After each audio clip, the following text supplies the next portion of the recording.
மனிதர்களாக பிறந்த ஒவ்வொருவரும் தெரிந்தும் தெரியாமலும் பாவம் செய்வது இயல்பு. பாவம் செய்துவிட்டு பாவத்துக்கு பரிகாரமாக புண்ணியம் தேடி ஒவ்வொருவரும் பல்வேறு ஆலயங்களுக்கு செல்கிறோம்.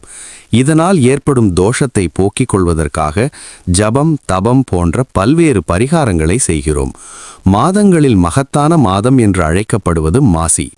தமிழ் மாதங்கள் ஒவ்வொன்றும் ஒவ்வொரு விதத்தில் சிறப்பு வாய்ந்தது. அதிலும் மிகவும் விசேஷமானதாக பார்க்கப்படுவது மாசி மாதம்.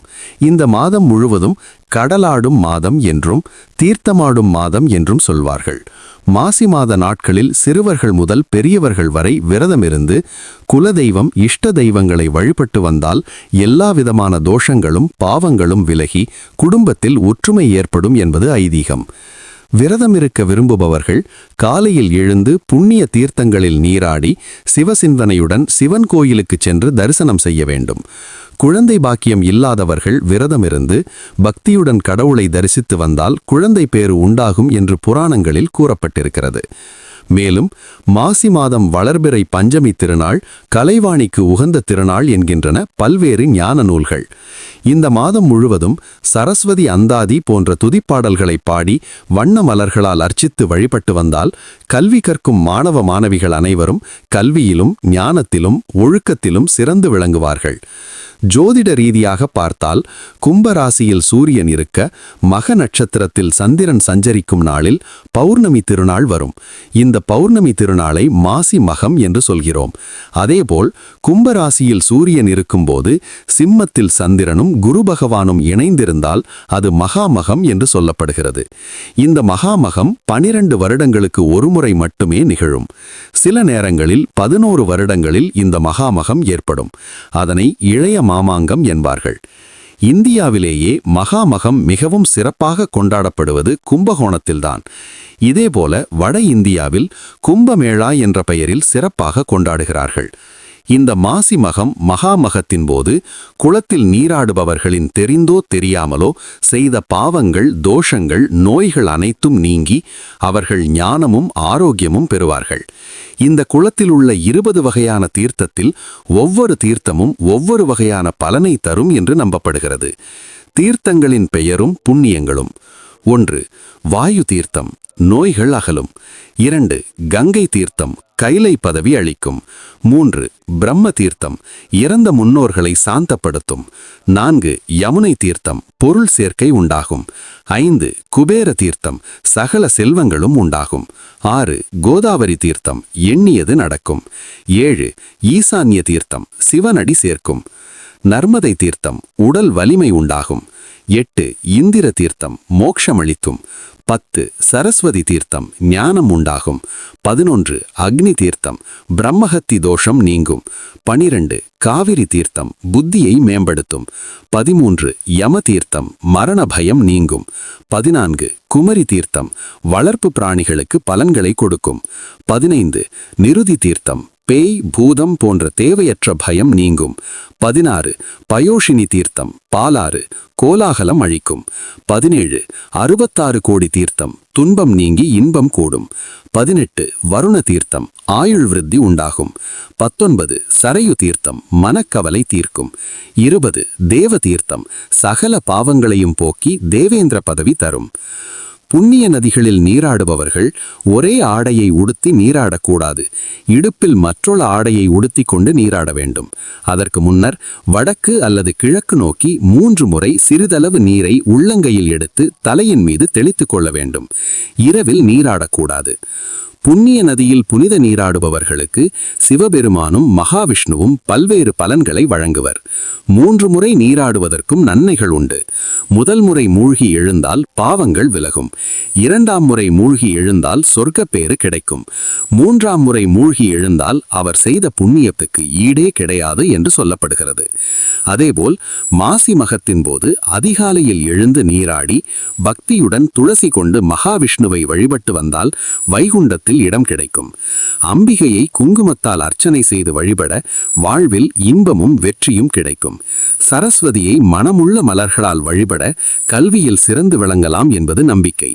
இந்த மாசி மகத்தின் போது நாம் செய்யும் எல்லா காரியங்களும் இரட்டிப்பு பலன்களை தரும். மாசி மாதத்தின் சில முக்கிய நாட்கள்: மாசி 3, அமாவாசை. அன்று நம்முடைய முன்னோர்களுக்காக ஆராதனை செய்ய வேண்டும். இதன் மூலம் நம்முடைய முன்னோர்களின் ஆசிகளை பெற முடியும். தர்ப்பணம் முதலான காரியங்கள் செய்தால் பித்ரு சாபம் இல்லாமல் இருக்கலாம். மாசி 5 சந்திர தரிசனம். இந்த சந்திர தரிசனம் 3ஆம் பிறையாகும். இந்த 3ஆம் பிறையைத்தான் சிவபெருமான் தம்முடைய திருமுடியில் தரித்திருப்பார். இந்த பிறையை பார்க்கும்போது மன நிறைவும் பேர் ஆனந்தமும் மன அமைதியும் கிடைக்கும். மன கஷ்டங்கள் வருத்தங்கள் எல்லாமே நீங்கிவிடும். மாசி 17 பௌர்ணமி மாசி மகம். மாசி மகம் நீர்நிலைகளின் மேன்மையை மக்களுக்கு தெரிவிக்கிறது. நாட்டின் பல பகுதிகளிலும் உள்ள ஆலயங்களிலும் உள்ள தெய்வ மூர்த்திகளும் அருகில் உள்ள புனித நீர்நிலைகளுக்கு எழுந்தருளி தீர்த்தவாரி நடைபெறும். அது மட்டுமில்லாமல் அங்கு மக்களும் புனித நீராடுகின்றனர். தமிழ் மாதங்களில் 11வது மாதமாக மாசி மாதம் இருக்கிறது. இந்த மாதத்தில் சூரிய பகவான் கும்பராசிக்கு பயிற்சியாவார். மேலும் மாசி மாதத்தில் நிறைய ஆன்மீக தொடர்பான முக்கிய பண்டிகைகள் கொண்டாடப்படுகிறது. அதில் மிக முக்கியமாக மகா சிவராத்திரி, மாசி மகம் போன்றவை வெகு சிறப்பாக கொண்டாடப்படும். சிவபெருமான் குழந்தை வடிவில் வந்து தன்னுடைய திருவிளையாடல்கள் வழியாக அருள் புரிந்தது மாசி மாதத்தில்தான் என்பது புராணங்கள் சொல்கிறது. விஷ்ணுவின் தீவிர பக்தரான பிரகலாதனை கொல்வதற்காக நயவஞ்சகமாக வந்த அரக்கி தீயில் வெந்து சாம்பலான நிகழ்வு நடந்தது இந்த மாசி மாதம்தான். மாசி மகம் அன்றுதான் மகாவிஷ்ணு வராக அவதாரம் எடுத்து பூமாதேவியை பாதாளத்தில் ஒளித்து வைத்திருந்த அசுரனை வதம் செய்து பூமியை மீட்டு எடுத்தார். மாசி மகம் திருநாளன்றுதான் அன்னை பார்வதி தேவி தாட்சாயினி என்ற பெயரில் வலம்புரி சங்கில் குழந்தையாக அவதரித்தாள். தான் ஒரு தெய்வீக பெண்மணி என்று உணர்ந்த கணவனால் புறக்கணிக்கப்பட்ட காரைக்கால் அம்மையார் சிவபெருமானிடம், இனி எனக்கு இந்த மேனி அழகு வேண்டாம், பேய் உருவம் கொடு என்று வேண்டி வரம் பெற்றது இந்த மாசி மாதத்தில்தான். மேலும் மாசி மாதம் முழுவதுமே மகா ஸ்நானம் என்று தினமும் நதியில் நீராடி பிராமணர்களுக்கு கம்பளி, சந்தனக்கட்டை, பசு முதலான தானங்கள் செய்வது மிகுந்த புண்ணியத்தை நமக்கு கொடுக்கிறது. இந்த மாசி மாதத்தில் வரக்கூடிய சிவராத்திரி தான் சிவபெருமானுக்கு மிக உகந்த தினமாக கருதப்படுகிறது. மாசி மாதத்தில் அமாவாசைக்கு முதல் நாள் வரும் சிவராத்திரி இரவு முழுவதும் கண் விழிந்து சிவபுராணம் பாராயணம் செய்தால் மோட்சமும் சிவபெருமானுடைய முழு அருளையும் நாம் பெறலாம். மேலும் மாசி சரடு பாசி படரும் என்று சொல்வார்கள். பெண்கள் தீர்க்க சுமங்கலையாக வாழ மாசி மாதம் நல்ல யோகம் திதி வரக்கூடிய ஒரு வெள்ளிக்கிழமை அன்று காலையில் கிழக்கு முகமாக அமர்ந்து மாங்கல்ய சரடை சுமங்கலி பெண்கள் அணிந்து கொண்டால் அவர்களுடைய கணவனுடைய ஆரோக்கியமும் குடும்பத்தில் நல்ல அமைதியும் உண்டாகும். மாசி மாதம் என்ன செய்யலாம், என்ன செய்யக்கூடாது?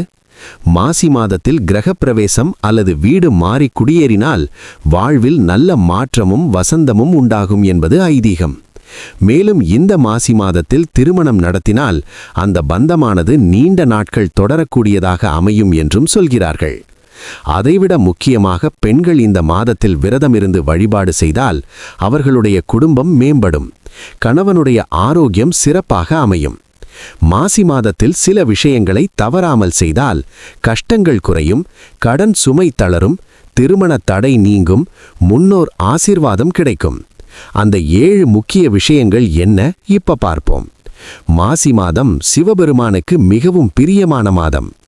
இந்த மாதத்தில்தான் மாசி மகம், தீர்த்தவாரி, பல பெரிய கோவில் திருவிழாக்கள் நடைபெறும்.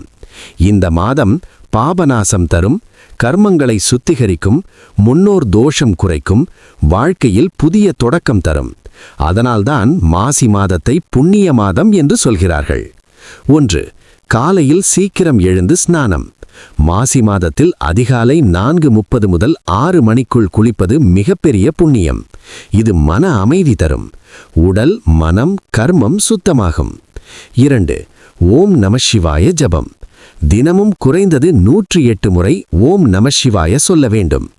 மாசி மாதத்தில் இந்த மந்திரம் சொன்னால் மன அழுத்தம் குறையும், தடைகள் நீங்கும், சிவானுகிரகம் கிடைக்கும். 3. சனிக்கிழமைகளில் தீபம் ஏற்றுங்கள். மாசி மாதத்தில் வரும் சனிக்கிழமைகள் மிகவும் சக்தி வாய்ந்தவை. எள்ளெண்ணெய் தீபம் ஏற்றி ஓம் சனீஸ்வராய நமகா சொல்லுங்கள். கடன், தடை, சனிதோஷம் குறையும். 4. முன்னோர் வழிபாடு. மாசி மாதத்தில் முன்னோர் தர்ப்பணம் அன்னதானம் செய்வது மிகப்பெரிய பலன் தரும். முன்னோர் திருப்தி அடைந்தால் குடும்பத்தில் சாந்தி வரும், தடைப்பட்ட விஷயங்கள் நடக்கும். 5. கோவில் தரிசனம். குறைந்தது ஒரு முறை சிவன் கோவில் செல்லுங்கள். நந்திக்கு அருகில் நின்று வேண்டுதல் சொல்லுங்கள். மாசி மாதத்தில் கோவில் தரிசனம் = 10 மடங்கு பலன். 6. அன்னதானம் அல்லது தானம். மாசி மாதத்தில் ஏழைகளுக்கு உணவு, பசுவிற்கு பச்சை புல், பறவைகளுக்கு தானியம். இந்த மாதத்தில் செய்யும் தானம் பாபநாசம் தரும். 7. அமாவாசை மற்றும் மகம் நாளை தவறவிடாதீர்கள். மாசி அமாவாசை, மாசி மகம், இந்த 2 நாட்கள் வாழ்க்கையை மாற்றக்கூடிய சக்தி கொண்டவை. அந்த நாளில் தீர்த்த ஸ்நானம், தீபம், பித்ரு தர்ப்பணம் மிகவும் நல்லது. மாசி மாதம் ஒரு ஆன்மீக ரீசெட் மாதம். இந்த மாதத்தை சாதாரணமாக கடந்து விடாதீர்கள். சிறிய முயற்சி கூட பெரிய மாற்றத்தை தரும். இந்த மாசி மாதத்தில் நீங்கள் செய்யப்போகும் ஒரு நல்ல விஷயம் என்ன? கமெண்டில் சொல்லுங்கள். உங்களுக்கு இந்த வீடியோ பயனுள்ளதாக இருந்தால் லைக் பண்ணுங்க, ஷேர் பண்ணுங்க, சேனலை சப்ஸ்கிரைப் பண்ணி பெல் ஐகானை அழுத்துங்க. அடுத்த வீடியோவில் மாசி மகம் ரகசியத்தை பார்க்கலாம்.